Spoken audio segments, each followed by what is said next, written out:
সম্প্রতি সামাজিক যোগাযোগ মাধ্যমে আলো আসবে নামক একটি হোয়াটসঅ্যাপ গ্রুপের বেশ কিছু স্ক্রিনশট ফাঁস হয়েছে। স্ক্রিনশটগুলো ঘেঁটে দেখা গেছে আন্দোলন চলাকালীন ছাত্রদের নিয়ে বিভিন্ন পরিকল্পনার কথা বলছেন আওয়ামীপন্থী বেশ কয়েকজন তারকা। শুধু তাই নয়, সেই সময়ের ফেরদৌস আরাফাত রিয়াজের কিছু চাঞ্চল্যকর আলোচনা যা শিউরে ওঠার মতো। এর মধ্যে অভিনেত্রী অরুণা বিশ্বাস আন্দোলনে ছাত্রদের ওপর গরম পানি ঢেলে দেওয়ার মতো ভয়ঙ্কর কথাও বলেন। স্ক্রিনশটগুলো ফাঁস হওয়ার পর থেকেই বিষয়টি নিয়ে রীতিমতো ঝড় উঠেছে নেট দুনিয়ায়। অভিনয় শিল্পী থেকে শুরু করে নির্মাতারাও এই ঘটনায় আওয়াজ তুলছেন।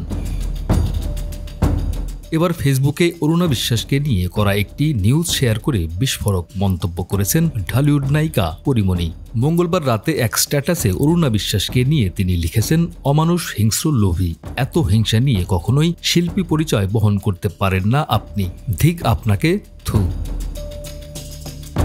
গ্রুপে সদস্যদের তালিকায় অরুণা বিশ্বাস ছাড়াও আরও যারা ছিলেন তারা হলেন রোকেয়া প্রাচী, সোহানা সাবা, জ্যোতিকা জ্যোতি, শামীমা তুষ্টি, ফেরদৌস, রিয়াজ, সুবর্ণা মুস্তফা, শমী কায়সার, ভাবনা, জায়েদ খান সহ আরও অনেকে। ডেস্ক রিপোর্ট, আমাদের সময়।